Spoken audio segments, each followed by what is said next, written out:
영국 에든버러의 로열 스코틀랜드 박물관에는 아무도 만질 수 없고 가져서도 안 되는 한 유물이 봉인돼 있습니다. 1878년 지중해 섬나라인 키프로스의 램브 마을에서 고고학 발굴이 진행됐습니다.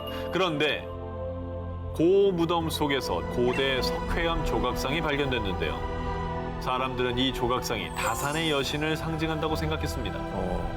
다른 마을에서 발굴된 다산의 여신 조각상과 전체적으로 비슷한 느낌입니다. 비슷하네. 맨 위에 이제 둥근 게 사람 얼굴이고 돌출된 부분이 이제 팔하고 엉덩이네요, 그죠? 사람들은 마을의 이름을 따서 이 조각상에 램브의 여인이라는 이름을 붙여줬습니다. 그런데 램브의 여인을 소유한 사람들에게 찾아온 죽음의 그림자. 왜? 이 조각상의 첫 번째 주인은 엘폰트였습니다.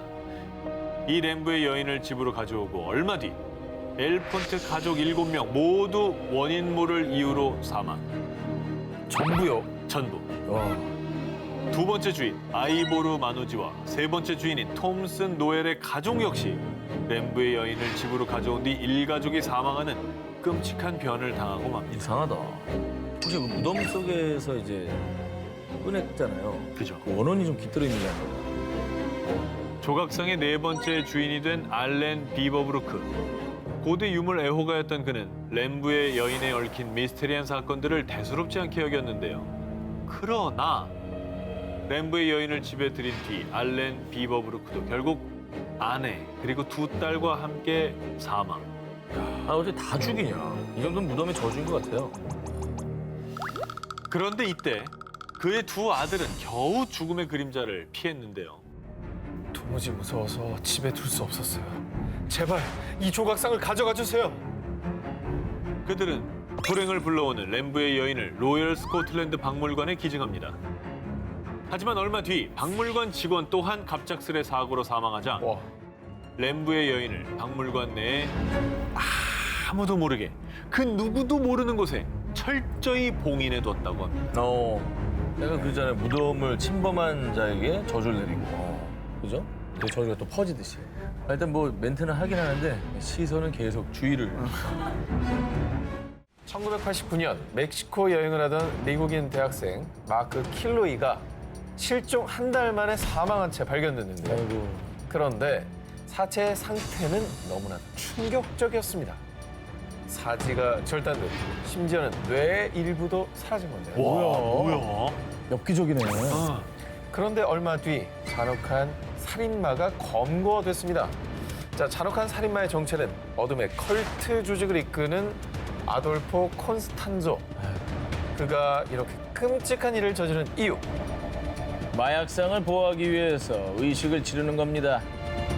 컬트 조직의 수장 콘스탄조가 한 의식의 정체는 바로 인간 재물. 왜 저러냐. 자, 콘스탄조는 자신이 한 의식을 팔로 메이온베라고 주장했는데요. 그의 말에 따르면 팔로 메이온베란 쿠바의 민간 신앙인 산테리아의 한 의식으로 살아있는 재물을 바쳐 저주를 퍼붓는 흑마술이라고 합니다. 자, 14살 때부터 흑마술 팔로 메이온베를 맹신한 그는 성인이 된 후에는 멕시코에 가서 자신의 추종자를 모집했습니다. 그렇게 조직을 이끌게 된 콘스탄조는 본격적으로 흑마술을 발동시키기 시작했는데요. 나는 미래를 봅니다. 경찰 모르게 마약을 운반할 수 있는 시간을 알려주겠어. 자, 이렇게 자신의 흑마술을 이용해 마약상들의 범죄를 감춰준 겁니다. 그리고 실제로 염소나 새끼 사자 등 동물을 제물로 바치는 팔로 메이온베 의식을 한 뒤엔 어떠한 불법을 저질러도 이 마약상들이 걸리지 않았다고 하는데요. 믿을만 하네, 그럼. 콘스탄조의 흑마술은 암암리에 퍼져 마약상뿐만 아니라 멕시코의 고위 정치인까지 그에게 의식을 의뢰할 정도였다고 하는데요. 그래서 이후 어둠의 힘을 더 강화해야 해요. 이번엔 인간의 유골이 필요합니다. 결국 그는 인간의 뇌까지 흑마술 의식의 제물로 바쳤고요. 자, 그렇게 콘스탄조의 흑마술에 희생된 사람은 무려 10여 명. 하지만 콘스탄조의 엽기적인 의식은 곧 만천하에 드러나고 말았습니다. 콘스탄조의 흑마술을 산 마약상이 체포되면서 마약 보관 창고에 있던 유골들이 발견된 겁니다. 어머. 흑마술에 잔인하게 희생된 생명들, 앞으로 다시는 이런 끔찍한 피해 의식은 재발하지 않길 바랍니다. 피 한 방울 없이 극강의 공포를 선사한 페이크 다큐멘터리 영화 파라노멀 액티비티. 이 영화 속에선 매일 밤 정체불명의 소리가 들리고 갑자기 액자가 깨지거나 의문의 발자국이 찍히는데 폴터가이스트 현상이 일어나는데요. 그런데 말입니다. 이 페이크인 줄로만 알았던 기이한 폴터가이스트 현상이 실제로 일어난 집이 있습니다. 페이크가 아니고 실제로. 2008년 로버트 플린 부부와 아들 베리는 영국 켄트주 그레이브젠드 지역의 2층 주택으로 이사했는데요. 그런데 엄마, 내 방에 누가 있는 것 같아요. 자신의 방에서 수상한 인기척을 느꼈다는 아들 베리. 그런데 정말 그때부터 집에서 믿기지 않는 기이한 일들이 일어나기 시작했습니다. 2층 계단 위에 정체 모를 희부연 실루엣이 비치는가 합니다. 그러네. 와, 무슨 어린이가 서 있는 것 같아. 다리다, 다리, 그지? 네. 테이블 위 머그잔이 스르르 혼자 움직이기까지. 어머야. 원래 제일 무서운 폴터가이스트 현상이 그거잖아요. 네. 김밥집에 장국. 장국이 움직이는 거. 장국 떠다니는 거. 네, 얼마나 무서워. 자, 그래서 이렇게 믿지 못하는 분들 때문에 로버트는 집안 곳곳에 CCTV를 설치했습니다. 그런데 CCTV를 확인하던 로버트 가족을 정말 소름 돋게 한 장면. 뭐야? 아무도 없는 불 꺼진 컴컴한 부엌. 그런데 갑자기 허공으로 휙 날아가는 고무장. 뭐야, 진짜? 게다가 이번에는 아무도 앉지 않은 빈 의자가 말도 안 돼. 저거 뭐야, 저거 뭐야? 저 뭐야? 또 정말 귀신이 장난이라도 치고 있는 듯 철문이 홀로 스르르르 닫혔다 열렸다를 반복하기까지. 와, 저거 되게 무섭다. 자, 이렇게 영상까지 공개된 뒤 로버트 가족의 집은 악마에게 스토킹 당하는 집으로 불리기 시작했고요. 그의 친척, 지인들도 더 이상 로버트의 집을 방문하지 않았다고 합니다. 이 사람들 이사 안 갔어요? 미스터리 하우스를 떠났다는 소식은 아직까지 전해지지 않았는데요. 과연 이들은 왜 집을 떠나지 않는 걸까요? 혹시 악령에 휩싸여 이 집을 떠나지 못하고 있는 건 아닐까요? 자, 2015년 영국에서 화제가 된 충격 소식. 악령에게 성추행 당하는 가족. 한 가족이 악령으로 인해 고통받고 있다는 내용이었는데요. 영국 웨일즈 지역에서 오랫동안 거주해온 키런, 트레이시 부부. 이들 부부는 개구쟁이 세 아들과 함께 평범한 나날들을 보내고 있었는데요. 그런데 말입니다. 2014년 10월 30일 할로윈이 지난 뒤부터 집안에서 자꾸만 일어나는 기괴한 일들. 푹 잤는데 왜 이렇게 등이 아프지? 여보, 내 등 좀 봐줘요. 그때 아내 등을 보고 화들짝 놀란 남편 키런. 그 이후 아내의 등에 시퍼런 멍자국이 가득했던 겁니다. 어메? 게다가 더 미스터리한 건 멍자국이 사라질라 치면은 또다시 선명하게 멍이 드는 일이 반복. 뭐야? 왜? 이게 무슨 일이에요, 도대체? 네 부모를 아주 잔인하게 죽일 거야. 부부의 세 아들들은 부모를 죽이겠다는 끔찍한 환청에 시달리기도 했다는데요. 자, 계속 아내와 아이들까지 고통받자 남편 키런은요, 결국 20년 경력의 퇴마사 로버트 아머를 집으로 불렀습니다. 그런데 혹시 누가 악령을 부른 적 있습니까? 설명도 없이 대뜸 가족들에게 악령을 부른 적 있냐고 묻는 퇴마사. 그런데 바로 그때 제가 할로윈 때 친구들이랑 위자 보드를 했었어요. 위자보드. 기억나시나요? 기억나요. 불신사반이야. 저희도 한번 소개해드린 적이 있었죠. 네. 악령을 불려오는 강령술, 즉 위자보드를 했다고 했는데요. 아이고. 근데 저거 한다고 진짜 악령이 그 집으로 왔다고? 오죠. 악령을 부르는 강령술인데. 제 영국에 잠깐- 프리한 식구가 없었던 게 좀 안타까운 일이에요. 잠깐 왔다 간 게 아니고? 네. 퇴마사는 위자보드를 한 아들에게 무려 3개의 악령이 붙어 집까지 따라왔다고 설명했고요. 이후 악령을 없애기 위해 퇴마의식을 진행했는데 나머지 악령은 내쫓았지만은 강력한 악령 하나가 아직 버티고 있습니다. 이 지독한 악령의 정체는 잠들어 있는 여성을 추행한다는 전설 속 악마 인큐버스였습니다. 전설에 따르면 악마인 인큐버스와 접촉을 오래 하면 건강이 악화되고 심지어 사망까지도 이른다고 하는데요. 저 집에서 어떻게 살아? 근데 저 지금 못 쫓고 있는 거 아니에요, 퇴마사가? 자, 이후에 퇴마사 로버트는 마지막 악령까지 집 밖으로 내쫓기 위해 퇴마 의식을 계속 진행하겠다고 밝혔는데요. 과연 이들 가족은 무사히 이 끔찍한 악령으로부터 벗어났을까요? 만약 벗어났다면 그 악령은 지금 또 어디를 떠돌고 있을까요? 2008년 2월 미국의 종교 잡지 뉴 옥스포드 리뷰에 실린 한 논문. 그런데 이 논문은 전 세계적으로 큰 파문을 낳았습니다. 왜요? 뭔데? 무슨 논문인데 그래도? 논문의 정체. 미 유명 N대학교 임상심리학과 교수이자 정신과 의사 리처드 갤러거가 쓴 논문의 제목은 악령 빙의에 관한 케이스입니다. 의사 리처드가 약 10년 전에 직접 겪었던 엑소시즘을 생생하게 기록한 논문이었죠. 의사는 과학을 통해서 그렇죠. 의사를 행하는 사람인데 이게 악령 같으면 비의과학이기 때문에 약간 믿기 힘들다 이렇게 얘기해야 되는 거 아닌가요? 근데 그런 의사가 썼기 때문에 의학계에서 엄청난 논란이 됐겠네요. 그렇죠. 그도 원래는 악령 따위는 개나 줘버려라고 주장하는 엑소시즘 회의론자였습니다. 그런데 1998년경 그의 인생을 180도 뒤바꾸는 일이 일어납니다. 의사 리처드는 한 신부의 부탁으로 39세 여성 줄리아를 진찰하게 됐는데요. 그런데 악령의 목소리가 들려요. 제발 저 좀 도와주세요. 감히 내 가족의 나를 감당할 수 있을까? 정말 악령의 모습처럼 검게 변한 얼굴로 알 수 없는 말을 내뱉는 줄리아. 의사 리처드는 난생 처음 보는 증상에 어떠한 진단도 내릴 수가 없었습니다. 헐. 하지만 결국 1998년 6월 카톨릭 사제들과 함께 엑소시즘에 참여했는데요. 그런데 말입니다. 당시 더운 여름인데도 불구하고 방 안은 마치 한겨울처럼 냉기가 가득.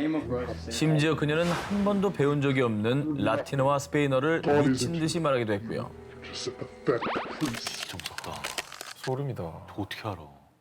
그리고 엑소시즘이 진행되는 동안 줄리아 주변에 물건이 날아가거나 헐. 그녀의 몸이 붕 떠오르는 등 과학적으로 절대 설명할 수 없는 기현상들이 계속됐다고 합니다. 그 뒤 줄리아가 암 말기 상태라는 말을 마지막으로 연락이 끊겼다고 합니다. 그 악령이 그 기회에 맞아 앗아간 것 같은 느낌이 들죠. 안타까운데요. 하지만 한편 강력한 악령에 빙의된 줄리아를 통해 악령의 존재를 확신한 의사 리처드는 국제퇴마협회 고문으로 활동하며 100건 이상의 엑소시즘에 참여한 그는 그 뒤 사제들과 함께 생생하고도 오싹한 경험을 논문으로 발표한 것이죠. 의사가 실제로 악령이 있다고 논문을 통해 얘기한 거니까 더욱더 소름 끼치네. 그렇죠. 악령의 존재를 인정한 의사 리처드는 마지막으로 이런 말을 남겼습니다. 나는 무엇보다 과학적인 증거를 믿습니다. 그리고 줄리아, 아니 악령은 존재한다. 2009년 뉴질랜드에서 열린 한 살인사건 재판. 9명의 피의자가 자신의 가족을 살해한 사건이었는데요. 그런데 우리는 그저 악령을 떼어내려고 한 것뿐이에요.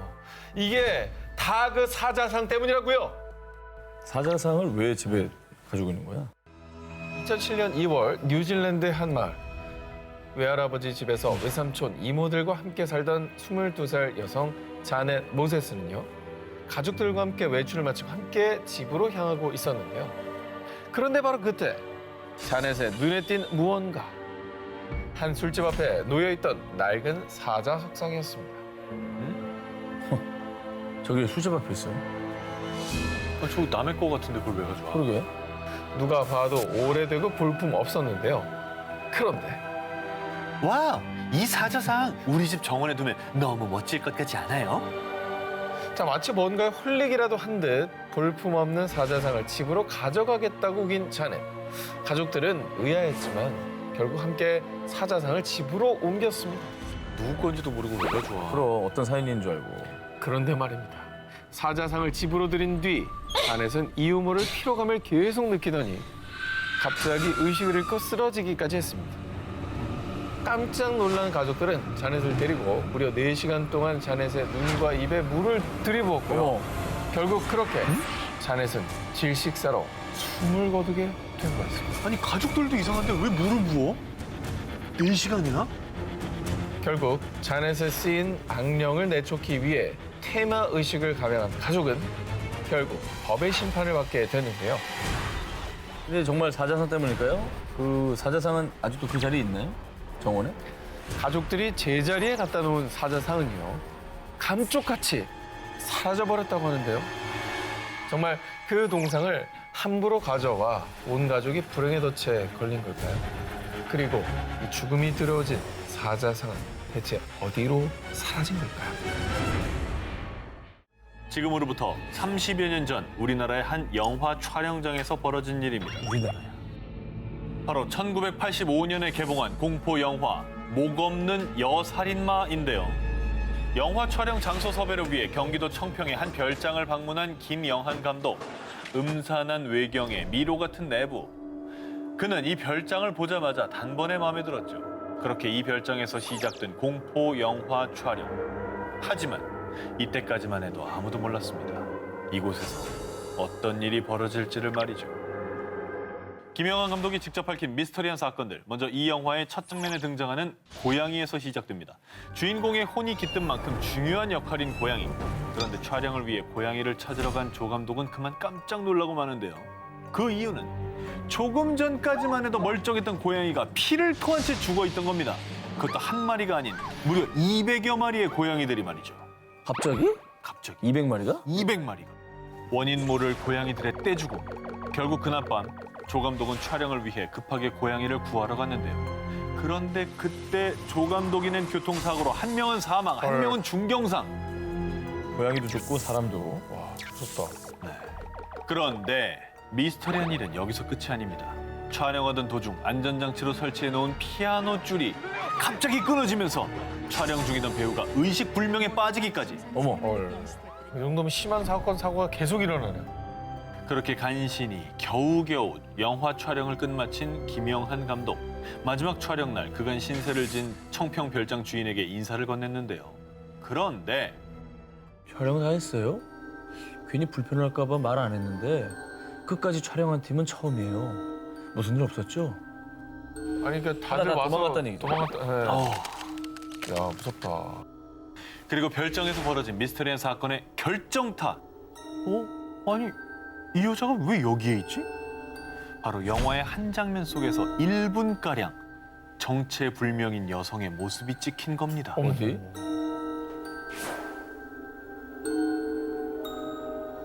화면 속에 이 약간 좌측 쪽에 그다음 이제 여자 같기도 하고 그런 인물이 상당히 중요한 장면에 서 있는 걸 보고 전혀 예상하지 못했고 그 현장에 있던 사람도 못 본. 그런데 김영한 감독은 이 얼굴이 어딘가에서 낯이 익었답니다. 에? 그 이유는 10년 전 그가 조 감독이던 시절에 영화 촬영을 하다가 안타깝게 감전사로 숨진 여배우와 이 화면 속의 여배우가 무척 닮아 있었다고. 뭐야. 그러니까 뭔가 세상을 떠났다. 다시 나타나고 있다는 거죠. 소름. 미스터리한 사건들부터 숨진 여배우의 원혼까지. 과연 그 별장에는 어떤 한이 서려 있는 걸까요?